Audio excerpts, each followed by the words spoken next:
Sayın seyirciler, birlikteliğimiz devam ediyor. Sabah saatlerinde de ifade ettiğim gibi bugünkü stüdyo konuğumuz 2. Cumhurbaşkanı ve Cumhuriyetçi Türk Partisi Genel Başkanı Sayın Mehmet Ali Talat bizlerle birlikte. Sabah saatlerinde de ifade ettiğim gibi sizlerden gelen sorularımız var. Bunları programımız içerisinde paylaşacağım. Stüdyo konuğumuza hemen dönelim ve hoş geldiniz diyelim. Hoş bulduk. Günaydın. Herkese günaydın. Öncelikle bizi kırmadığınız için çok teşekkür ediyorum size. İlk olarak tabii Güney Asya gelişmelerden bahsedeceğiz ülke içerisinde. Lakin Rusya çok önemli. Rusya ve Türkiye arasında yaşanan gerginlik gerçekten önemli. Çok yakın bir mesafede yaşıyoruz biz Kıbrıs'ta. Bu durumu nasıl değerlendiririz? Bir kriz, ekonomik bir kriz, aynı zamanda diplomatik, askeri, üçlü bir kriz var sanki, böyle Bermuda şeytan üçgeni gibi. Vallahi ben tabii şunu söyleyeyim. Askeri bir daha ileri olaylar beklemiyorum. Çünkü aslında ortaya çıkmıştır ki taraflar hangi taraf olursa olsun askeri angajman kurallarında yanlışlık yaparsa bunun bir bedeli olur. Bunu her iki taraf da bilir. Hem Türkiye bilir hem Rusya bilir. Bu olayla bu daha da gün yüzüne çıkmıştır. Türkiye ve Rusya'nın bir çatışmaya girmesi benim için uzak ihtimaldir. Ama tabii bunun ekonomik etkileri ciddi boyutta olacaktır her iki yönde de. O yüzden Rusya'nın da Türkiye'nin de bu gerginliği aşağıya çekme, yumuşamayı sağlama çıkarı var. Yani Türk iş adamlarının Rusya'da çok büyük yatırımları var. Hı hı. Rusya'dan alınan doğal gaz çok önemli bir ihtiyaç Türkiye için.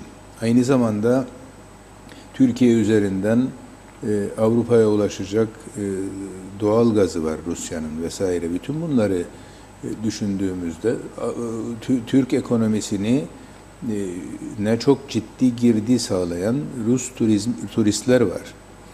Daha ilk etapta zaten turist rezervasyonları iptal edildi. Bütün bunlar tabii ki iki ülkenin ilişkilerini hızlı bir şekilde düzeltmesini zorunlu kılıyor. Öte yandan tabii Türkiye ile Rusya'nın en büyük sorunu Suriye'deki tutumlarıyla ilgili. Suriye'de Türkiye'nin komşusu. Zaten bu çatışma, bu uçak düşürme meselesi de ondan kaynaklandı. Kendine bitişik olan ülkede ve sıfır sınır noktasında çatışmalar oluyor Türkiye'nin. Dolayısıyla da bu çatışmalara Rusya'da katılınca Suriye'nin yanında, Suriye rejiminin yanında Türkiye ile bazı gerginlikler yaşaması kaçınılmazdı. Evet. İşte nitekim onlardan bir tanesinde de angajman kuralları ihlali nedeniyle bir uçak düşürmesi söz konusu oldu. Bu tabii istenmeyen bir olay, arzu edilmeyen bir olay, çok yönlü etkileri olacak bir olay. Ben umarım ki kısa zamanda bu sorun aşılır. Şu anda görünen odur ki diyalogdan kaçınan Rus tarafıdır. Kendini çok haklı görmektedir. Türkiye'ye sınır ihlali yapmadığını ifade etmektedir. Hatta pilotlardan bir tanesi, kurtulan pilot, Türkiye kesinlikle biz geçmedik Türk sınırını ve hiçbir uyarı almadık demektedir. Halbuki böyle şeyler kayıtlıdır biliyorsunuz. Rusya işte birazcık öfkeli bir şekilde, çünkü uçağı kendisi kaybetmiştir, bir anlamda mahcup olmuştur. Öfkeli bir şekilde tepki ortaya koymakta ve bu bir süre ilişkileri gergin tutmayı tercih etmektedir. Bu her zaman zarar gören ülkenin tavrı olur genel olarak. İnşallah o sınırlar içindedir. Evet. Çünkü yakın bir zamanda herhalde bazı temaslar sağlanacaktır ve bu sorunlar da çözülecektir. Nitekim galiba telefon görüşmesi yapılmış ama görüşmeyi kabul etmiyormuş Lavrov. Başka çevreler de araya girerek muhakkak yumuşamayı sağlayacaktır. Evet. Umarım ki uzun sürmez. Çünkü uzun sürmesi ekonomiye hem Rus hem Türk ekonomisine büyük zarar verir. Biz de aynı şekilde umuyoruz. Bir de çok böyle hani biz mesela dün sosyal medyada şey gördüm.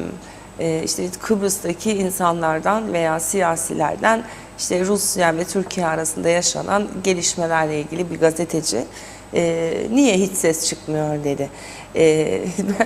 Yani bir an düşündüm, niye ses çıksın? NATO ve Amerika bile bugün sorun Türkiye ve Rusya arasındadır dedi. Kaldı ki biz yani küçücük bir ülke, tanınmayan bir ülke konumundayız şu anda. Yani şimdi Rusya'yı biz mi protesto edelim? Hiçbir Tuhaf işte. problemimiz Yani yokmuş. gerçekten yani bazen akıl mantık kullanılmadan değerlendirme yapılıyor, yorum yapılıyor. Bunları çok görüyorum ve üzülüyorum. Yani özellikle basında bu yapılıyor. Tabii siyasilerden yapan da oluyor ama veya sivil toplumdan da. Ama basın bunu çok sıkça yapıyor.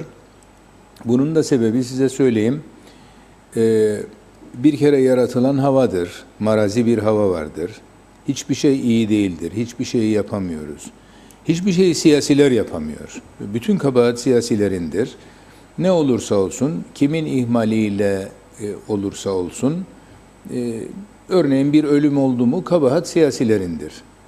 Yok yola bariyer konmadı, yok şu olmadı, yok bu olmadı, yok yol sallanır, işte falan. İşte bir gerçeklik payı olabilir, siyasilerin değil ama sonuçta yani o işi yürüten dairenin, birimin. O söylenmez ama hemen kabahatli siyasilerdir. Sanki siyasiler çıkacaklar, bütün yolları kontrol edecekler ve çok da paraları vardır. Nereye koyacaklarını bilemiyorlar. Bütün yolları yeniden elden geçirecekler. Yani bu işin aklı var, mantığı var. Tabii bu yollar için. Ama bunun dışında başka şeylerde de böyledir. Yani öyle bir alışıldı ki ne bileyim oğlu veya yakını bağımlı olan işte uyuşturucu kullanan insanlar kabahat devlette diyor. Yani olacak şey değil. Dünyanın hiçbir yerinde böyle bir şey söylenmiyor. Olacak tek sorumlu devlettir olur mu Allah aşkına? Senin sorumluluğun yok mu anne baba olarak veya hısım akraba olarak? Ya da o çocuğun hiç mi kabahati yok? Yani devlet ne yapacak? Devlet gizli gizli yapılan bir şeyi takip ediyor, yakalıyor, işte hapse sokuyor. Ne yapacak başka? İdam mı etsin? İdam ederse azalır mı? Yoksa başka bir şey mi öngörülüyor? Her insanın arkasına bir polis takalım ve onlar bu insanları korusunlar mı? Yani akla mantığa sığmayan şeyler var. Biri bu marazilik ama ikincisi basınımızın da ne yazık ki düzeyi çok parlak değil. Bunun da sebebi şudur aslında. Kaç gazetemiz var? 13-14. 14. Rum nüfusumuz 250 bin, 300 bin.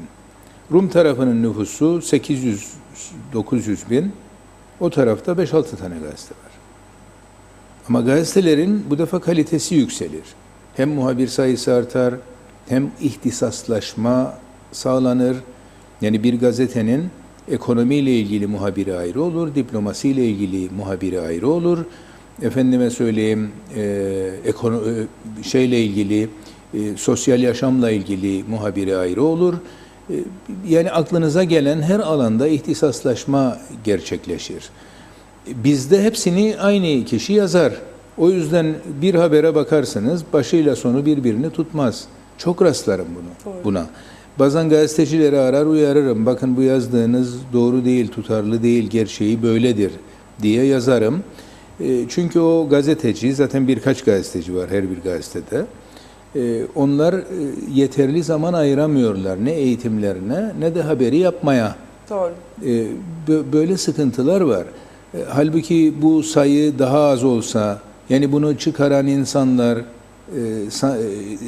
basın patronları, ortaklıklar kursa ve bu ortaklıklar çerçevesinde daha düzeyli, daha kaliteli gazeteler çıkarsa, aynı şey televizyon ve şeyde de var, yani radyolarda da var. Hiç şey olmayan, yani en fazla televizyon yine kuzeyde var. Yani Türkiye'nin nüfus ortalamasını ile hesaplarsanız Türkiye'yi fersah fersah katlarız. Rum tarafını hesaplarsanız onu da katlarız. Düşünün, onların nüfusu bizim 2-3 mislimiz, 4 mislimiz. Onların televizyon sayısı da bizim 1/3'imiz veya yarımız. Yani böyle bir durum var. Onun için yani bu toplumun genel havasının yarattığı bir şey aslında. Çok yadırgamamak lazım belki, ama belki de daha doğrusu yadırgayıp çözüm yollarını tartışmamız lazım. Evet. Tabii ki basının rolü çok önemli. Toplumun psikolojisinde de, genelinde de çok önemli. Önemli bir konuya değindiniz. Gerek gazete gerek TV sayısının giderek artması ama kriterler kapsamında çok fazla önemsenmediğini de görüyoruz. Yani bir odanın içinde adam televizyonculuk dahi yapabiliyor. Her şeyi Üzücü. yapabiliyor. Ama her şey de böyle. Evet. Mesela üniversite açacak. Başvuranlara bakarsınız. Bir binada üniversite açacakmış. Yani yeterli altyapısı olmadan bir an önce bir üniversite açıp orada bir pastayı yakalamak. Hani duyduk ya, Türkiye'den çok öğrenci gelir veya dünyadan öğrenci gelir. Bu işin sürekliliği ne kadar kesindir? Doğru dürüst birikimini yapmadan, sermayesini ayırmadan, o sermayeyi ayırdığını ispat etmeden, göstermeden üniversite açmak inanılır şey değil. Yani dünyanın hiçbir yerinde yoktur ve olamaz. Çünkü düşünün, maazallah bu üniversitelerden bir tanesi, hani kabuk gibi kurulanlardan birisi diyelim, bir mali sıkıntı yaşasa ve kapılarını kapatsa ne olur? Ne olur öğrenciler? Yani Kuzey Kıbrıs Türk Cumhuriyeti nasıl onların şeyini göğüsleyebilir, sorumluluğunu göğüsleyebilir? Hatırlar mısınız? Girne'de bir üniversite kapanmıştı bir zaman. Evet. Aylarca, yıllarca onun acısını yaşadık. Onun için yani her konuda böyle oluyoruz. Kabuk şeyler kuruyoruz. Çabuk çabuk, alelacele. Pasta var, pastadan pay kapacağız. Yani birini görüyor, öbür iş adamı kıskanıyor, o kuruyor aynısını ve birbirlerini batırıyorlar sonunda. İşte bizim belki de en büyük problemlerimizden biri de budur. Hem iş dünyasında hem de bahsettiğiniz mesela üniversite konusunda, eğitim, akademik konuda rekabet etmeyi bilmiyoruz. Rekabet etmeyi birbirimizi batırmak ya da birilerini ayağından tutup aşağıya doğru çekmek gibi bir şey zannediyoruz. Yani kaliteyi yükselterek rekabet etmeye çalışmak başka bir şeydir. Evet. Meşrudur ve toplumun istediğidir. Ama dediğiniz gibi diğer tarafı kötüleyerek rekabet etmek beklenen şey değildir. Sonuçta her ikisi de batar ve acısını da bütün toplum çeker. Evet. Efendim tabii bunları konuşurken bugün yansıyan haberlerden birinden bahsetmek yerine aslında şunu ifade etmek isterim. Yine sosyal medyada bazı eleştiriler söz konusuydu. Bunun gazetelere de, yazılı basına da yansıdığını görüyoruz. İşte kurulmuş olan Cumhuriyetçi Türk Partisi ve Ulusal Birlik Partisi hükümeti en geniş tabanlı hükümet. Beklenti elbette ki yüksek. Lakin sabır yok galiba bizde. Yani işte hükümet kurulalı şu kadar ay oldu. Henüz hiçbir icraat yapılmadı. Eleştirileri var. Doğru buluyor muyuz bu eleştirileri? Vallahi şunu söyleyeyim, yani dediğiniz gibi hükümet hem yeni kuruldu hem de hükümetin en önemli vaatleri, birisi bugüne kadar kangrenleşmiş birçok alana neşter vurmak, ki bununla ilgili çalışmalar devam ediyor. Bunlar yasal çalışmalardır çoğu. Yani örneğin kamu reformu dediğimiz yeni kamu görevlileri yasası. Yani bitmiş sayılır. Komitede birkaç defa görüşüldü. Değişik komite başkanlarının olduğu dönemlerde neredeyse sona da yaklaşıldı. Görüş almak üzere sendikalara gönderildi vesaire. Dolayısıyla o yasa bitmek aşamasındadır ve bittiği anda da ve o yasa yürürlüğe girdiği anda da kamuda çok ciddi bir dönüşüm ve değişim yaşanacaktır. Tabii önemli olan nokta şudur, uygulanacak mıdır? Bizim en büyük sıkıntımız odur. Eğer uygulayabilirsek geçireceğimiz veya geçirdiğimiz yasayı, bence kamuda çok büyük değişiklikleri hep birlikte yaşayacağız. Birincisi budur. İkincisi, yani yasalardır, daha çok var. Yani YÖDAK yasası var, işte özerkleşme yasalarından KıPTEK yasası var vesaire, yani bir sürü yasa var gündemimizde. Bu yasalar gündeme gelecek. Yani bütçe bittikten sonra tabii. Çünkü bütçe bitmeden başka bir yasa görüşemeyiz. Bunun arkasından ekonomiye ilişkin hedefleri var bu hükümetin. Ekonomiyi büyütme hedefi. Bu da yatırımla olan bir şeydir. Bunun çok iyi anlaşılması lazım. Şimdi dış yatırım en fazla getiri sağlayandır. Ama bunun yanı sıra yatırım hem özel sektörden hem de kamudan olmalı. Yani işte Devlet Planlama Örgütümüz, Maliye Bakanlığımız bir hesap yaptı. %5 büyüyebilmemiz için 2016'da 1,5 milyarlık özel, 400 milyonluk da kamu yatırımı yapılması lazım. Şimdi bu hedeflere ulaşabilecek miyiz? Yani dolu dizgin ulaşmaya çalışmamız gereken hedef budur. Hatta bunu aşmaktır.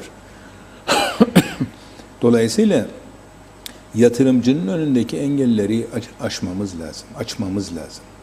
Burada çok büyük sıkıntı yaşıyoruz. Gerçekten inanılmaz büyük sıkıntı yaşıyoruz. Bürokrasi, yasal sıkıntılar, yani aklınıza gelmeyecek şeyler var.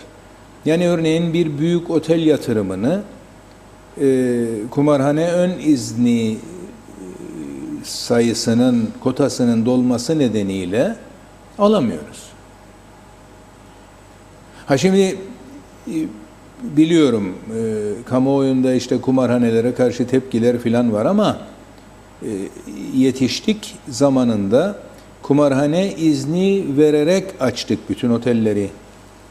Bundan sonra hiçbir yatırımcı bu izni almadan yatırım yapmaz. Yatırıma da ihtiyacımız var. %5 büyüme istiyoruz. %5 büyüme önemli bir hedeftir. Yani büyük değil, büyük hedef değil. Yani küçük ama önemli bir hedeftir. Önemli bir hedeftir. Bunu tutturabilmemiz için yatırıma ihtiyacımız var. Bize ne yatırımı olacak? Demir çelik fabrikası kuracak halimiz yok. Bize yapılacak yatırım turizm yatırımıdır. Eğitime yönelik yatırımlardır. Hizmet sektörleridir. Tabii sanayi yatırımları da olabilir ama onlar genelde dış sermaye çekmez. Onlar iç sermaye ile yapılan yatırımlardır ve önemlidir. Tabii ki istiyoruz. Bunları teşvik etmemiz lazım. Engelleri ortadan kaldırmamız lazım. Hani işte orada bir bina vardı da 3 metrelik bir bölümü devlet arsasına kaydı. O yüzden onu yıkacak, aksi halde olmaz. Yıksa da olmaz, ayrı konu. Bina yıkma da çok kolay değil. Mesela 4 katlı bir bina var. 4. katı bir şekilde yanlış yapılmış ya da yasalara aykırı olarak yapılmış. 4. katı yıkabilir misiniz? Yıkamazsınız. Çünkü 4. katı yıkarsanız alt katlarda gider. Betonarme bina çünkü. Ne yaparsınız? Yasalara aykırıysa kardeşim sen yasalara aykırı iş yaptın, 4. katı kullanamazsın. Bitti. Asla kullandırtmazsın ona. Böylece herkes de görür ki yasa dışı iş yaparsa bedeli var. Bedeli var. Böyle yapmak lazım. Bunlar pratik işlerdir ve Bu pratik işleri bizim bürokrasimizin çözmesi lazım. Çözmüyorlar. Bakana aktarıyorlar. Bakan da şöyle çözün diyor. Bu defa başka sorun buluyorlar. Bu defa başsavcılık görüşü diyorlar. Bu defa Sayıştay görüşü diyorlar. Yani inanılmaz şeyler var. Ve yatırımlar gecikiyor, engelleniyor, insanlar vazgeçiyor. Yatırımdan vazgeçen çok iş adamı gördüm ben. Ya bu yatırıma bizim ihtiyacımız var, mecburuz. Aksi halde ne 47-2010'la işe girenlerin o az maaş almalarının önüne geçebiliriz, ne insanımıza doğru dürüst geçimini sağlayabileceği maaş ödeyebiliriz, ne de devlet olarak bazı ihtiyaçları karşılayabiliriz. Yani acıdır söylemesi ama bugün her okula Eğitim Bakanlığı bütçesinden yeterli para ayrılamıyor. Ne oluyor? Kırtasiye parasını bile çocuklardan topluyor öğretmenler. Neden? Çünkü parası yok devletin. Bu kadar açık. Sağlıkta bu kadar sıkıntı yaşanıyor. Bırakın organizasyonsuzluğu. O da var. Ama işte maaşlarını konuşuyor doktorlar. Duyduk hep beraber. Evet. Ha bazı doktorlar da başka nedenlerle başka tavırlar takınıyor. Mesela bir doktorumuz hizmetler yetersiz. Bu hizmetlerin içinde insanlar ölecek. Ben bu sorumluluğu alamam deyip vazgeçiyor.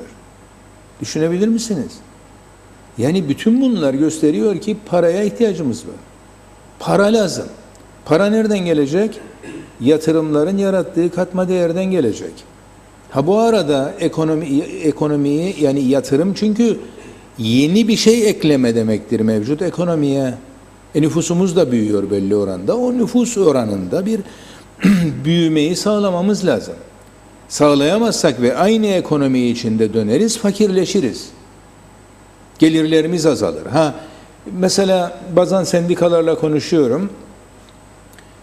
Diyorum ki kendilerine bakın bu söyledikleriniz para gerektirir.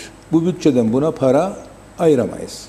Yani hükümet ayıramaz ben değil ama ben fikrimi söylüyorum. Ayıramayız. Çünkü bu bütçenin yani yerel gelirlerin tümü cari giderlere yetmiyor. Bu çok önemli bir şeydir. Bütçenin %70'i neredeyse maaştır. Maaş ve diğer şeyler yani ödeneklerdir. Yatırım, kırtasiye parası, mürekkep bittiğinde basıcının, printerin onun alınması, kırılan bir eşyanın düzeltilmesi. Bakın sendikaların kimisinin eylemi çalışma mekanlarının iyi olmamasındandır. Kıtams bir eylem yaptı sosyal sigortalarda. Çalışma mekanını birincil sorun yaptı, birincil konu yaptı. Neden? Çünkü devletin parası yok, onu yapsın. Olsa yapmaz mı? Tabii ki yapar. Onun için ekonomiyi büyütmek lazım. Ha diyorlar ki kayıt dışı ekonomiyi kayda alın. Bu bir günde olmaz. Tabii ki hedefimiz kayıt dışı ekonomiyi kayda almaktır. Bu hükümet programında da var.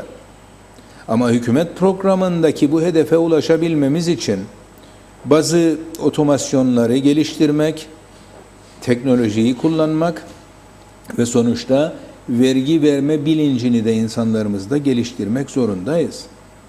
Bunun çok ciddi sıkıntısını yaşıyoruz. İnsanlar gelir vergisi vermek istemiyor. Bunun birçok nedeni var. Belki bir tanesi kültürle ilgilidir, kültürüyle ilgilidir. Böyle bir bilinç yoktur toplumda. Ama bir diğeri vergi düzenlemeleriyle de ilgilidir. Özellikle çok para kazanmayan yerlerde ve kurumsallaşmamış işletmelerde aile işletmesi bir aile çalıştırıyor. İşte 100 lira kazanıyor. Bunun 30'unu 40'ını vergi olarak vermek istemiyor. Burada yapılacak düzenlemeler gerçeği saptama yönünde ve o insanın geçimini sağlamaya devam edeceği ve hatta bir miktarda tasarruf yapabileceği veya yatırıma devam edebileceği noktada olmalıdır. Bunun yanı sıra kurumsallaşmayı teşvik etmemiz lazım. Neden? Çünkü kurumsallaştıkça vergi kaçırma az olur. Bu kurumsallaşmayı teşvik edecek unsurlar bizde yok. Mesela resen vergiler. Resen bir vergi kesilir birisine. Diyelim ki 70 bin lira. Evet. Gider pazarlığa 5 bin liraya düşürür. Olur mu ya böyle saçma şey? Çok absürt oluyor. Absürt. Böyle yani. Peki ne yapmak lazım? O işletmeyi de kurumsallaştırma yönünde teşvik etmemiz lazım. Şirketleşmeyi teşvik etmemiz lazım. Halbuki ne yapıyoruz biliyor musunuz? Çiğdem Aydın'ın bir bankadaki hesabı banka batarsa güvencededir. Yani onun garantisi verilmiştir. Ama bir şirketin parası o bankadaysa onunki yoktur. O zaman ne yapar biliyor musun? Çiğdem Aydın eğer bir şirketin sahibi ise şirket adına para yatırmaz bankaya. Tabii. Kendi adına yatırır. Şahsi mevduata yatırır. Ve ne olur? Vergiden kaçırmış olur bir anlamda. Yani o şirketin varlığını küçük gösterir. Sadece bankada, tabii başka yönleri de var bunun ama o bölümünde, o biriminde. Bu yanlış bir şey. Bunu derhal düzeltmemiz lazım. Neyse gerçek kişiye, tüzel kişiye de aynı garantileri vermek lazım. Tabii bunun gibi daha yüzlerce konu var. Bunlara eğer eğilmezsek tabii ki başarılı olamayız ama eğilebilmek için de adım adım yürümek zorundayız. Maliye Bakanımız daha yeni göreve başladı. Bundan önceki Maliye Bakanımız da yeni göreve başlamıştı. Şimdi bir değişiklik oldu. Şimdi Maliye Bakanı kendini bütçenin ortasında buldu. Birazcık tahammül etmek lazım, birazcık beklemek lazım. Maliye Bütçe ve Plan Komitesi'nin önünde çok önemli düzenlemeler var. Ve orada Cumhuriyetçi Türk Partisi'nin ağır toplarından birisi komite başkanıdır. Yani bu laf halk ağzı ama yani çok sevdiğim bir arkadaşım olduğu için söylüyorum. Yani ferdi arkadaşımız oradadır. Ve ben eminim ki bu konuları yani bütçe ile ilgili veya finansla ilgili konuları ele alacak ve çözümleyecektir. Yani bu yasaları bir an önce yasalaştırmak için elinden geleni yapacaktır. Bunlar önemli konulardır. Bu tabii işin yasal yanı ama yasayla şeyin çok ilgisi var. Uygulamanın. Çünkü yasal düzenleme olmazsa uygulayamazsınız. Yasal düzenleme varsa ille uygular mısınız? Hayır. Öyle bir geleneğimiz de yok maalesef. Ama bu hükümet iddialıdır ki uygulayacak. Umarım ki uygular. Tabii bu konuya tekrar döneriz ama çok sayıda sorumuz var size gelen. O sorulara da şey yapmak istiyorum, yer vermek istiyorum. Lakin oraya gelmeden önce şu açıklamaya dikkat çekmek istiyorum. Mesela siz Cumhurbaşkanı seçildiğiniz dönemde ülkede gerçekten adanın kuzeyinde ve güneyinde hani bu sorun çözüldü gözüyle bakıldı. Özellikle Sayın Hristofyas'la sizin o iki liderin yakınlaşması, alışılagelmişin dışında farklı bir atmosfer ve bir kabulleniş söz konusu oldu. Bugün yapılan bir açıklamayı biraz size karşı haksızlık olarak gördüm ben. Yani 47 yıldır yapılamayanı Sayın işte Akıncı ve Anastasiadis yaptı ya da işte 47 yıldır yakınlaşma olmadı da şimdi oldu ya da ilerleme oldu vesaire. Ama sizin ben çok iyi ve net hatırlıyorum. Yani oluşturulan işte komisyonlar vardı, ne bileyim anlaşılan ve anlaşılmayan konuları sepetlere koyduk, ayırdık, tekrar konuştuk, görüştük. Ciddi bir diplomasi mekiki söz konusu oldu. Bunların hiçbirini de görmemezlikten gelmememiz gerektiğini düşünüyorum. Yani ben sabah da bunu söyledim ama siz nasıl değerlendiriyorsunuz? Yani ben dedim ki Sayın Talat neyi yapamadı da siz yaptınız? 47 yılda olmayanı oldu. Çünkü 47 yılın içinde sizin de Cumhurbaşkanı olduğunuz bir dönem var. Doğru. Vallahi şunu söyleyeyim, ben hep şunu anlatırım. 2008 öncesinde Veya 2004 öncesinde diyelim ona. Çünkü 2004'te de önemli bir kısmı tek taraflı olmak üzere çok büyük açılımlar yaptık. Yani biliyorsunuz, yani bütün Kıbrıslı Türklerin o güne kadarki tecrit edilmişliğini ciddi şekilde zayıflattık, çatlattık diyelim ona. Yani işte kaç tane Amerikan Dışişleri Bakanı varsa tümü beni davet etti oraya. 3 tane benim dönemimde, Başbakanlık ve Cumhurbaşkanlığı dönemimde 3 tane Amerikan Dışişleri Bakanı ile görüştüm. Avrupa'nın birçok Dışişleri Bakanı ile görüştüm ve onlar beni kendi ülkelerine davet ederek bunu sağladık. Bu da önemli bir şeydir. Yani bir Dışişleri Bakanı'nın buraya gelip burada görüşmesi değil, doğrudan ülkesine davet etmesi olaylarını yaşadık. Bunlar ilk olan şeylerdi ve yine ilk olan en önemli şey, özellikle 2008'den sonra liderler bir araya gelerek, müzakere ederek, tartışarak, değerlendirerek fikirler oluşturdular, yakınlaşmalar oluşturdular. Görüş farklılıklarını belirlediler. Ve dediler ki bundan sonra bu görüş farklılıklarını tartışalım, yakınlaşmaları not edelim ve devam edelim yolumuza dediler. Bu ilk defa oldu. Ondan önce müzakereler hep kendi tezini gözlemci pozisyonda olan veya arabulucu pozisyonunda olan veya kolaylaştırıcı pozisyonunda olan Birleşmiş Milletler'e aktarmak ve Birleşmiş Milletler'i ikna etmek yönünde çalışma yapılıyordu. Yani Türk tarafı tezlerini Rumlara anlatıyordu, ortaya koyuyordu örneğin yüz yüze görüşmede. Ama esas maksadı Birleşmiş Milletler'i ikna etmekti. Nitekim ondan sonra da Birleşmiş Milletler fikirler oluşturur, masaya onlar getirirdi. Hiçbir zaman biz bu konuda anlaştık diye bir şey yazmadı iki taraf. Dolayısıyla 2008'de biz bunu bozduk ve 2008'de masaya oturup ortak görüşler belirledik. İşte farklılıklarımızı belirledik, üzerinde daha çok çalışalım dedik vesaire.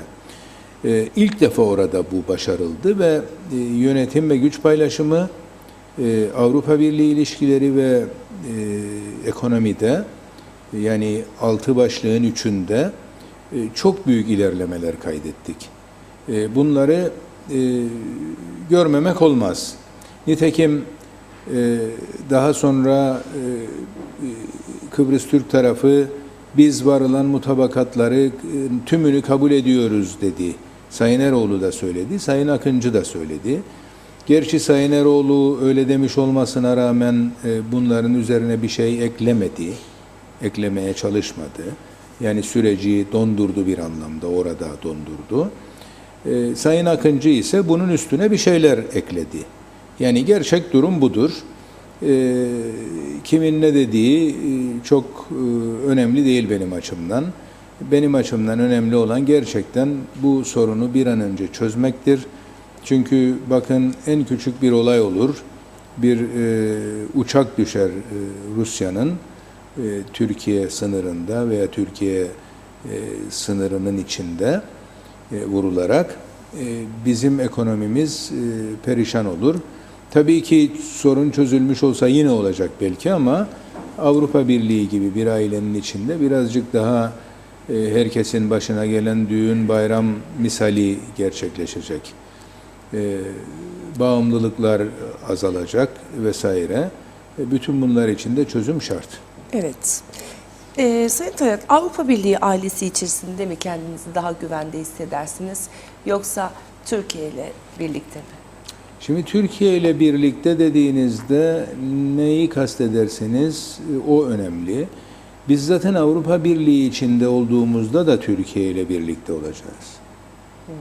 Yani Türkiye ile bizim bağlarımız sadece bugünkü işte ekonomik ve belki zaman zaman eleştirdiğimiz Türkiye'nin bazı iç işlerimize müdahalesi meselesi değil. Bizim Türkiye ile bağlarımız tarihi bağlardır, kültürel bağlardır ve Türk halkıyla bizim yakınlığımız ve Türkiye hükümetiyle yakınlığımız bizim ait olacağımız bir şeyden, bir ekonomik ve siyasi birlikten ayrı olarak çok yakın olacaktır. Bu ikisini kıyas etmenin bir anlamı yoktur, yani onu demek istiyorum. Biri başka alandır, biri başka alandır. Avrupa Birliği alanı bir uygarlık, bir işte her şeyi düzene koyma. Hani tartışırdık ya şeyleri az önce, bazı konuları, ne bileyim işte yolların düzeni. Avrupa Birliği'nde kurallar var. Yollar böyle olacak kardeşim. Size süre verilir. Yapmazsanız ceza verirsiniz. Dolayısıyla ona konsantre olursunuz. Avrupa Birliği böyle bir şeydir. Türkiye böyle bir şey değil. Anladınız? Yani odur, fark odur. Yani biri bir düzendir, bir yapıdır, onu sağlamak üzeredir. Türkiye ise size yardım yapar. Efendime söyleyeyim, güvenliğinizi sağlar vesaire vesaire. Evet. Tekrar bu konuya, delegasyonlar konusuna değinmek istiyorum. Yani bugün sürdürülen müzakere sürecinde delegasyonlar konuşuluyor. Avrupa Birliği adanın kuzeyinin Türkiye için istemiş olduğu delegasyonları kabul edebilir mi? Şimdi bakın, geçici derogasyonlar, ayrı uygulamalar, ayrıklıklar diye de söylenir o Türkçe'de. Geçici oldukları için Avrupa Birliği açısından bir sorun yoktur. Kalıcı ayrıklık Avrupa Birliği için sorundur. Tabii Avrupa Birliği'nde çok var kalıcı ayrıklık. Yok değil. Kendi içinde çok var. Ama bunlar zamanında yapıldı. Yani eski yıllarda yapıldı. Avrupa Birliği'nin ilk, ikinci ve üçüncü dalga genişlemelerinde yapıldı. İrlanda'ya tanındı, Malta'ya tanındı, Åland Adaları örneği var, çok meşhur, İsveç'in. Yani bunun gibi birçok yerde var, şeyde var, İspanya'da var falan. Bu ayrıklıklar kalıcı ayrıklıklardır. Bize kalıcı ayrıklık vermek istemiyorlar. Gerekçeleri de şudur. Kalıcı ayrıklık birincil hukuk olmayı gerektirir. Birincil hukuk olabilmesi için de şu anda 27 ülke var AB üyesi. 27 ülkenin onayı lazım. 27 ülkenin onayı demek 27 ülkenin parlamentosunun, bazılarında da halk oyunun sağlanması gerekir. Yani size, bu küçücük ülkeye biz bir kalıcı ayrıklık sağlayacağız diye 27 ülkeyi bu girdabın içine tekrar sokmaya ne gerek var? Bir tanesi reddedersen olacak. Ne olacak? Yani o zaman sizin ayrıklık suya düşecek falan diyorlar. Şimdi bu söylenenlerde gerçeklik payı yok mu? Elbette ki var. Tabii başka şeyler daha söylüyorlar. Şimdi bu 27 ülkenin bazıları kendileri için de bazı ayrıklıklar istiyorlar. Onları diyecekler ki bunu da sağlamazsanız biz evet oyu vermeyiz. Çünkü Avrupa Birliği böyle bir mekanizmadır. Her şey pazarlıktır. Kaşı beni, kaşıyayım seni. Evet. Ve işte gör beni, göreyim seni. Misali yürüyor Avrupa Birliği'nde ilişkiler. Zannetmeyin ki her şey pürüzsüz akıp gidiyor. Yok öyle bir şey. Ha, bürokraside daha pürüzsüzlük var ama yukarıda, yani siyasi düzeyde ne yazık ki böyle ilişkiler var. Şimdi ilişkiler böyle olunca Avrupa Birliği de çekiniyor bu 27 ülkenin onayına sunmayı. Çalışıyorlar üzerinde. Başka formüller bulunabilir mi veya başka yollarla, yani bu yollarla değil, bu yolla değil de başka yollarla kalıcı, birincil hukuk haline getirebilir miyiz? Onun üzerinde çalışıyorlar bildiğim kadarıyla. Siz hangi noktada duruyorsunuz Sayın Talat? Yani size göre kalıcı olması gereken bir delegasyon var mı? Garantiler Yaşa, gibi. en güzel soru budur aslında. Şimdi hayır, garantiler ayrıklık değil. Gibi. Yok, o değil, o değil. Onların ilgisi yok. O bir ülkenin kuruluş anlaşmasıdır o. Yani o başka bir şey. Kuruluş anlaşmasında olacak o. Yani kuruluş anlaşması dediğimiz Foundation Agreement'te bu zaten olacak, belirtilecek. Bizim üzerinde durduğumuz ayrıklık, mülkiyet düzenlemeleri, nüfus düzenlemeleri, siyasi hakların düzenlenmesi vesaire ile ilgilidir. Bunları eğer Avrupa mahkemeleri yargılayabilecekse ve değiştirebilecekse bizim endişemiz bundan kaynaklanmaktadır. O yüzden bunları doğru tespit etmemiz lazım ve sadece bunlara tabii ayrılık istememiz lazım. Çünkü birincil hukuk haline geleceği için bunlar, birincil hukukun bir başka sakıncası daha var.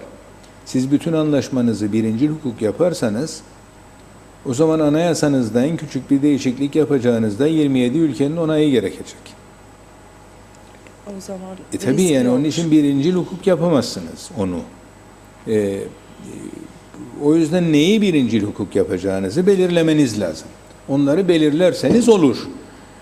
Şu an itibariyle bana göre siyasi hakların kullanımı konusu, mülkiyet düzenlemelerinin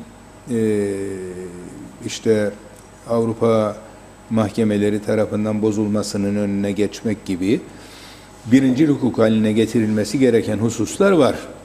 Evet. Bunlar gerçeklerimiz.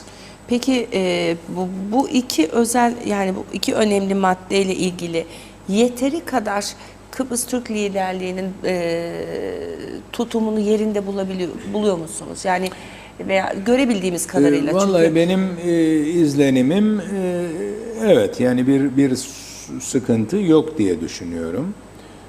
Yeterli güvence isteniyor. Bu yeterli güvencenin nasıl sağlanacağı konusu henüz dediğim gibi netleşmemiştir. Yani bunu birincil hukuk yaparken her bir ülkenin ayrı ayrı onayı, zorluğu nasıl aşılabilir? Bu tabii Avrupa Birliği'nin bileceği iş. Biraz da Birleşmiş Milletler'in yardımcı olarak yol göstereceği bir iş. Fakat bunun gibi düzenlemelere güvence getirme ihtiyacımız tartışılmazdır. Sayın Talat, tabii olası bir referandumdan da bahsediliyor. Yani işte çok yakınlaşıldı, şu oldu, bu oldu. Henüz ortada bir metin yok. Nasıl bir referandum olacak? O konuda da bir açıklama yok henüz. Yani çünkü bir referanduma gidecekseniz en azından bir takım konularda netlik olması gerekir. Bir takım değil, her konu. Değil mi? Tabii. Yani bu, ama yapılan açıklamalara baktığımız zaman açıklamaları bir netlik bırakın. Yani metin, göremiyorum ben. bakın metin çıkacak ortaya. O metin referanduma sunulacak. Evet. Bu metinde neler olacak? Şimdi henüz kararı verildi mi bilmiyorum bu ayrıntısının, ama bir kere kuruluş anlaşması referanduma sunulacak temel belge olacak. Bu tartışılmaz bir şeydir. İkincisi, bana göre yine referanduma sunulması gereken aynı anda federal anayasa ve yine her bir toplumun ayrı ayrı onayına sunulması gereken kurucu devlet anayasaları.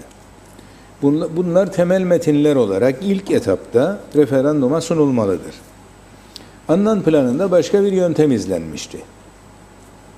Orada bütün gün bir yeni devletin çalışmasını sağlayacak bütün yasalar da birlikte referanduma sunulmuştu. Bu defa buna gerek var mı?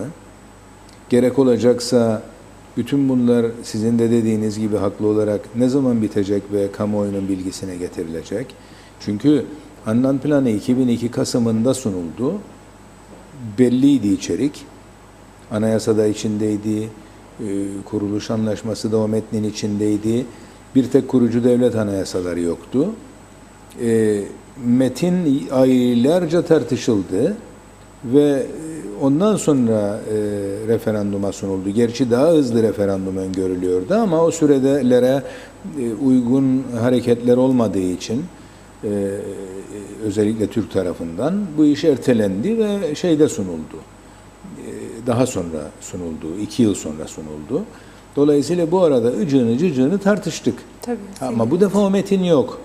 O metin olmadığı için nasıl tartışacağız, ne kadarını tartışacağız, ne kadar sürede tartışacağız?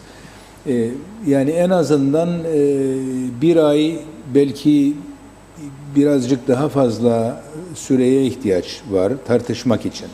Ama onun da ötesinde, eğer Mayıs'a kadar, bana göre pratik olarak Mart'a kadar metin ortaya çıkarsa ve referanduma sunulacak olur, o zaman bana göre Rum tarafındaki seçimler ertelenir.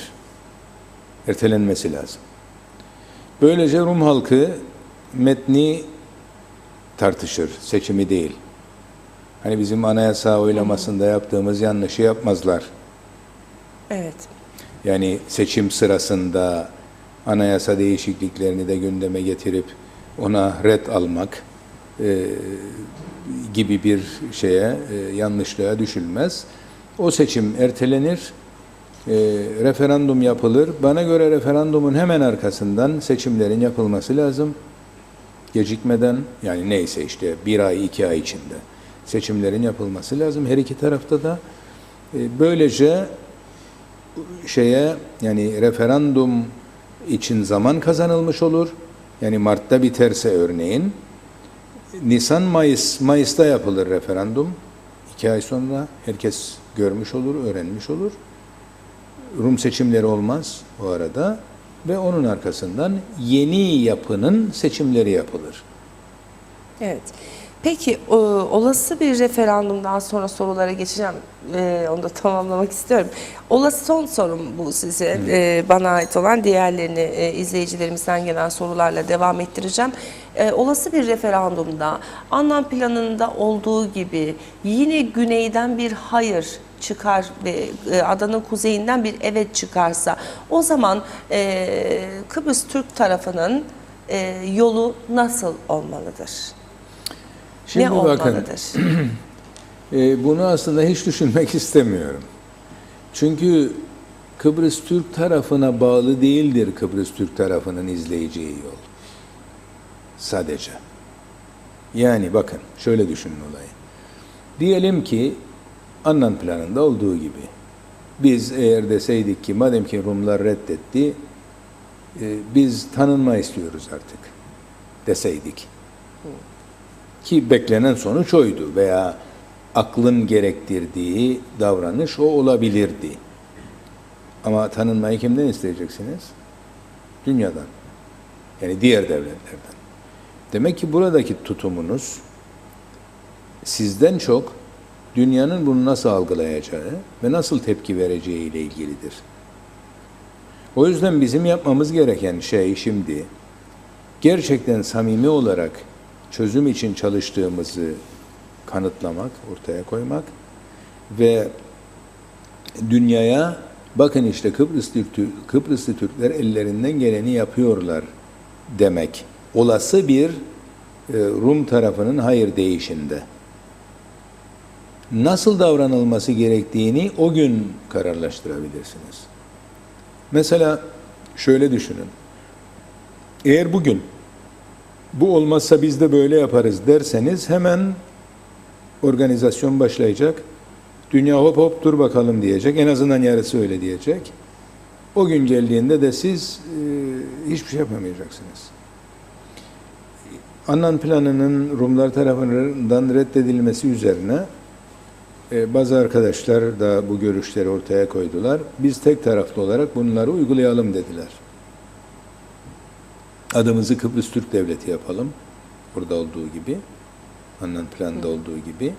Ve tek taraflı olarak uygulayabileceklerimizi uygulayalım. Bu olabilir miydi? Benim de aklıma gelmedi değil.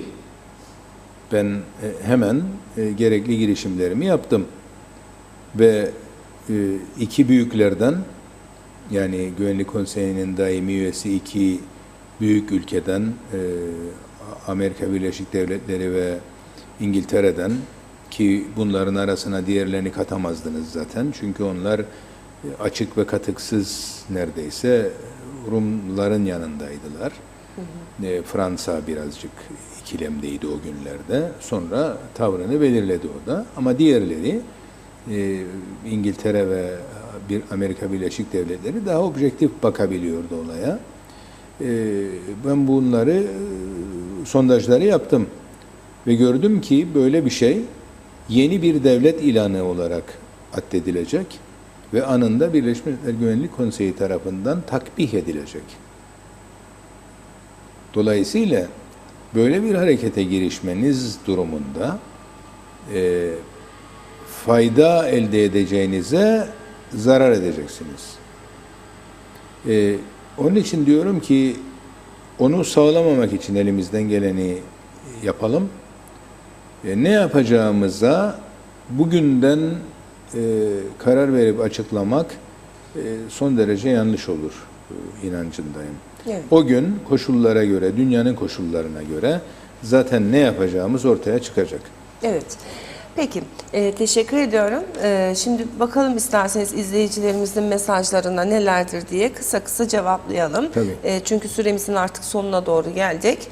Gaziköy'den Hasan Kaval Bey bize ulaşmış.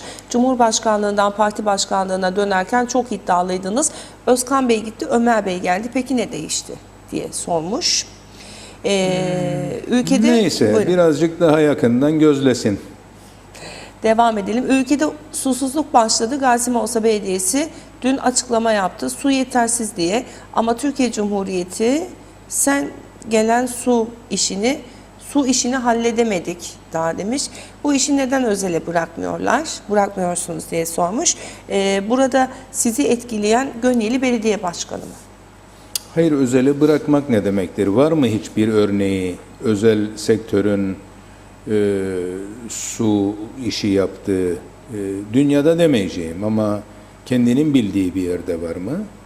Özele bırakmak ne demek? Yani belediyelerin elinden alıp özele vermek, hangi belediye bunu kabul eder? Gönyeli Belediye Başkanı ile ilgisine. Mausa Belediye Başkanı kabul eder mi? Yani Mausa Belediye Başkanı, tamam ben su işinden vazgeçtim, gel falan şirket sen idare et, sen dağıt, sen parayı topla, al git der mi yani? Ne biçim bir sorudur bu, anlamadım yani, hiç mantıklı değil. Niye özele bırakmıyorsunuz? Ya, dünyada neredeyse yoktur özele bırakılan yer. Mesela Türkiye'de hiç yoktur. Evet. Bir ara denediler, sonra vazgeçtiler. Olmaz dediler, bıraktılar. Dünyanın neresinde su özele bırakıldıysa bir örnek İngiltere'dir. Fiyatlar öyle bir fırlamıştır ki vatandaş suyu alamaz hale gelmiştir. Ve onlarda bile geri dönüş başlamıştır. Ki bu bir temel ihtiyaç. Tabii canım. Evet, devam edelim. Günaydınlar demiş Özgün Öztemel Bey bize. Hristofyas'la Talat Bey Kıbrıs meselesini çözeceklerine biz inanıyorduk demiş. Sizin istekli ve gayretlerinizin çözüme pozitif etkisi neden olmadı demiş. Oldu, yetişemedik aslında. Yani biz Hristofyas'la 1,5 yıl görüşebildik. Çünkü benim 3,5 yılım Papadopoulos'la geçti. Evet. Papadopoulos'la hiçbir şey yapmak mümkün değildi. Olmadı nitekim. Hristofyas seçildikten sonra başladık ama 1,5 yılda yetişemedik. Bu arada izleyicimiz buradaki belediyeler battı nasıl yapacaklar diye sormuş mu devamında. Şimdi o başka bir şeydir. Yani buradaki belediyeler battı ama hala daha suyu belediyeler veriyor o dinleyicimize, izleyicimize. Kim veriyor suyu? Onlar vermiyor mu? Belediyeler battıysa belediyeleri çıkartmak, kurtarmak bizim işimiz değil mi yani? Belediyeler battıysa biz de üstüne basıp tepinecek miyiz? Belediyeler battıysa gömüp duasını mı okuyacağız? Belediyeler battıysa belediyeleri o bataktan çıkarmak da bizim görevimizdir. Yani bizim derken benim demiyorum. Halkımızın, hepimizin. Evet. Bundan sonra popülist seçim yapmayacağız. Batmayan belediye yok mu? Ona baksınlar. Cumhuriyetçi Türk Partisi'nin yönettiği hangi belediye battı? Hangi belediye zordadır? Gönyeli mi? Mausa mı? Girne mi? Baksınlar. Şimdi bana Yeni Erenköy'ü söylemesinler ama. Çünkü Yeni Erenköy'de yeni belediye başkanımız bir tane bile istihdam yapmadı. Gelirlerini artırdı, giderlerini azalttı, rasyonalize etti. Ama istihdam normalin 2 misli olduğu için sorunu çözemedi bugüne kadar. Ama yani niye bu vatandaşlar batmış belediyeleri batıracağını bildiği başkanlarına oy verdiler? Lefkoşa'yı gördük. Mahvoldu Lefkoşa. Neden mahvoldu? İnsanların popülist yaklaşımından. Yani şimdi belediyeler battı derken yani vatandaş da bir dönüp aynaya bakıp kendini görsün lütfen. Onlar oy verdi de battı belediyeler. Evet. Devam edelim. Anastasiadis'in Hristofyas'ın çizgisinde mi görüşmeleri sürdürüyor? Bu konudaki görüşünüzü merak ediyoruz demiş bir izleyicimiz. Vallahi bence Anastasiadis Hristofyas'ı da bir miktar aşmıştır. Çünkü Anastasiadis'in toplumsal desteği daha fazladır. Hristofyas sol, işte kendini komünist olarak niteleyen bir lider olduğu için Rum toplumunun ancak %30'unun desteğini net olarak arkasında buluyordu. Halbuki Anastasiadis sağ bir lider olarak toplumun %50'sinin üstünde bir desteğe sahiptir. Örnek vereyim size. Örneğin kilise desteklemektedir Anastasiadis'i. Hristofyas'ın ise tamamen karşısındaydı. Dolayısıyla bunlar önemli şeylerdir ve ayrıca Anastasiadis Avrupa'dan da çok büyük destek almaktadır. O yüzden bana göre Anastasiadis'in çözümü Rum tarafına kabul ettirmesi daha yüksek bir olasılıktır. Efendim yine bir sorumuzu aktaralım. Rumların Türk düşmanlığı eylemlerden siz de yaşadınız.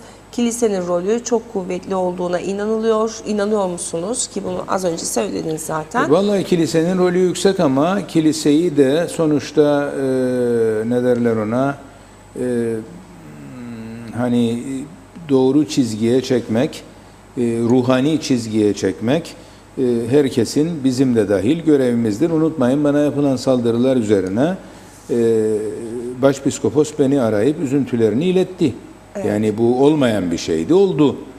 Geçen gün yine bir resepsiyonda karşılaştık, Alman Dışişleri Bakanlığı resepsiyonunda. İşte yani iyi bir sohbet yaptık Başpiskopos'la. O saldırılardan o da büyük rahatsızlık duyduğunu filan ifade etti. Ha bunlar yüze peyas mı? Belki, bilemiyorum ama eskiden onu da ifade etmezlerdi. Bari şimdi onu ifade ediyorlar. Evet, devam edelim bu arada. Artık süremizin sonuna geldik. Maraş'la ilgili bir sorumuz vardı. Ona bakıyorum. Ersu Bey göndermişti. Günaydın Çiğdem Hanım demiş. Sayın Talat, günaydınlar. Geçtiğimiz günlerde Kuzey Kıbrıs Türk Cumhuriyeti mahkemelerinde bir karar alınarak vakıfların mal tazmin komisyonunda taraf olamayacağı kararı alındı ve taraf olabilmesi için vakfın Maraş'ta mülk sahibi olduğunun ispatlanması gerektiği belirtildi. Halbuki göremiyorum da mal tazmin komisyonunda taraf olmayacağı kararı alındı ve taraf olabilmesi için vakfın Maraş'ta mülk sahibi olduğu halbuki demiş 2000 yılında falan Taksim'e göre Mausa Kaza Mahkemesi'nin tespit kararıyla Maraş'ın %98'inin 3 vakfa ait olduğu tespiti yapılmıştı. Bu konudaki görüşünüz nedir demiş. Vallahi hukukçu değilim. Bilemem yani mahkeme neleri dikkate alarak böyle bir sonuca vardı. Ama benim bildiğim ve çok büyük ihtimalle Avrupa İnsan Hakları Mahkemesi'nin genel yaklaşımına uygun olarak mahkeme bu kararı aldı. Yani Maraş'ta mülk sahibi yani daha önce Mausa Kaza Mahkemesi'nin aldığı o karar tespit kararıydı. Şey değildi yani. Hüküm değildi. Hüküm değildi. Tespit kararıydı. Yani kağıt üzerinde bakarak böyle bir tespitte bulunmuştu. Şimdi yüksek mahkeme diyor ki vakıfların bunu ispat etmesi lazım. Ha nasıl ispat edecek? Onun şeyleri nedir, öğeleri nedir onu bilmiyorum. Evet. Yani hukukçulara sormak lazım. Efendim hemen şeyi de aktaralım bu arada. Tabii oraya geçmeden şunu soralım. Hani dedik ya halk biraz da kendine bakması lazım. Aşırı istihdamlara yüklendi dedik hani belediyeler konusunda. Sayın Kadri Fellahoğlu belediye başkanlığı yaptı Lefkoşa Türk Belediyesi'nde. çok kısa bir dönem yaptı. Yani ona da bunu ifade ederken haksızlık yapmamak gerektiğini düşünüyorum. Yani gereken süre belki de verilmiş olsaydı çok daha farklı olabilirdi. Ama bugün mesela Erenköy, Yeni Erenköy'de şeyi gösterebilecek miyiz acaba? Gerekli cesareti gösterip orada aşırı istihdam varsa onları durdurabilecek miyiz? Tabii kimse işsiz kalsın demiyorum. Ama eğer ortada bir tespit var ise bunun çözümünü üretip uygulayabilecek miyiz? Hani bakın orada yapılması gereken şey bir kere, yani iki ihtimal var. Ya personel azaltılacak ya da maaşlar azaltılacak. Başka çaresi yoktur. Şu anda herhalde Erenköy Belediyesi'ne devletin bütçesinden maaş bağlamamız mümkün değil. Evet. Dolayısıyla yapılması gereken budur. Başka çaresi yoktur bunun.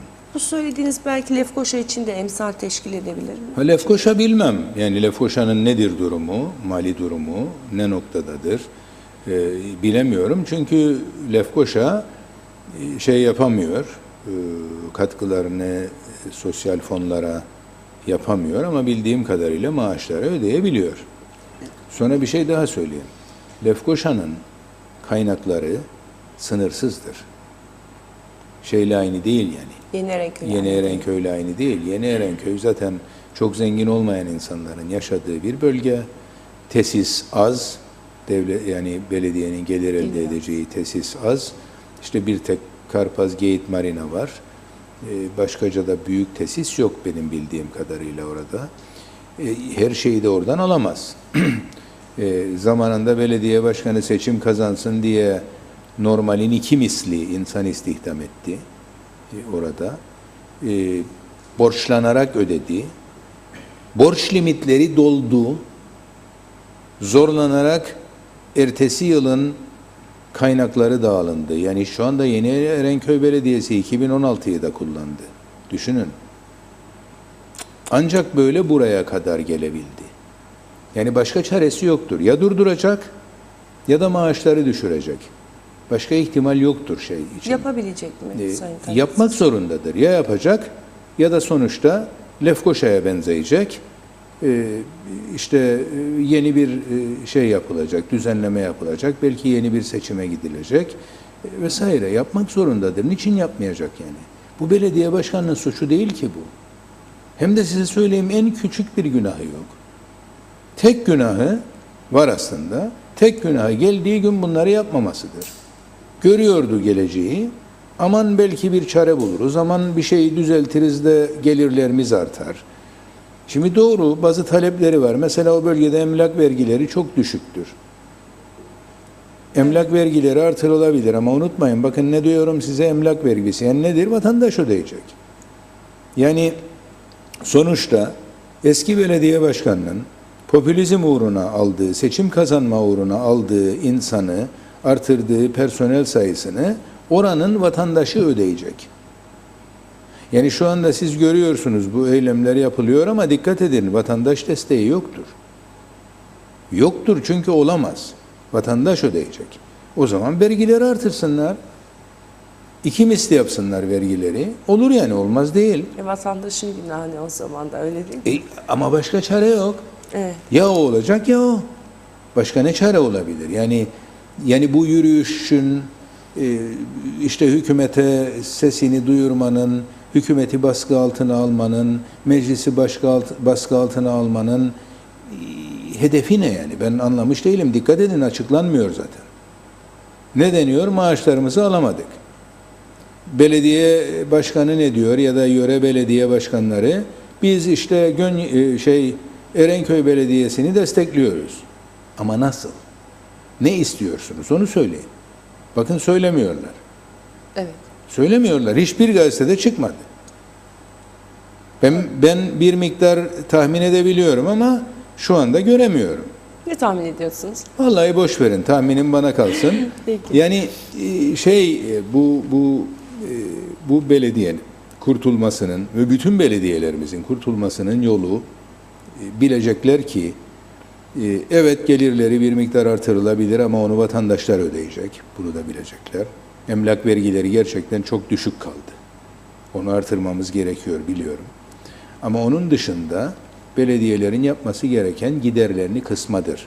Bu da ya başka gelirleri olan belki elemanları varsa onları işten çıkararak ya da maaşlarını düşürerek yapmak zorundadır. Başka çaresi yoktur. Evet. Bunu herkesin anlaması lazım. Efendim süremizin artık sonuna doğru geldik. Sayın Kudret Akay bir mesaj göndermiş bizlere. İslam Konferansı Örgütü üyeliğimiz anlam planında belirtildiği gibi Kıbrıs Türk Devleti adı altında oldu. Olmayan bir devleti üye yaptık. Burada en büyük destek kapı arkasında Amerika'dan gelmişti. Neden karşı çıktılar? Daha sonra Kıbrıs Türk Devleti evrimine anlamış değilim dedi. Ancak daha da önemlisi isim değişikliği ötesinde planın içeriğini adım adım uygulamaktı. Sanırım eksikliğimiz de burada diye bir yorum göndermiş bize. Evet, artık süremizin sonuna geldik. Sorularınızı daha fazla yapamayacağım, alamayacağım. Çünkü stüdyomuzu Sayın Fehmi Oktay'a bırakmamız gerekiyor. Teşekkür ediyorum tüm göndermiş olduğunuz sorular için. Bu arada bir ısrarla bir mesajımız daha vardı. Onu da lütfen sorun demiş. Soralım. Son sorumuz ama yalnız onu söyleyeyim. İçişleri, herkes de sizi bekliyordu galiba Sayın Başkan. İçişleri Bakanı Yeni Erenköy'de %50 fazlalık var dedi. Lefkoşa'da herhalde %300 fazlalık var. Bu iş ne olacak diye. Doğru. Öyle değil. Orada da aşağı yukarı öyledir. Yani %50 gibi bir şeydir. Lefkoşa'da da bildiğim kadarıyla doğru, haklı yani. Doğru. Peki çok teşekkür ediyorum Sayın Talat bu sohbet için. İzleyicilerimizden tekrar özür diliyorum. Göndermiş olduğunuz bazı soruları soramadım ama Sayın Başkan'ın zaten fotoğrafını paylaştık. Birazdan ilerleyen saatlerde kendisini etiketlediğimde kendisi de görebilecektir o soruları. Çok teşekkürler efendim. Sağ olun. Değerli izleyenler, birlikteliğimizi burada noktalıyoruz. Stüdyomuzu az önce söylemiş olduğum gibi Sayın Fehmi Oktay'a bırakacağız. Tekrar yarın sabah görüşmek üzere. Şimdilik hoşçakalın.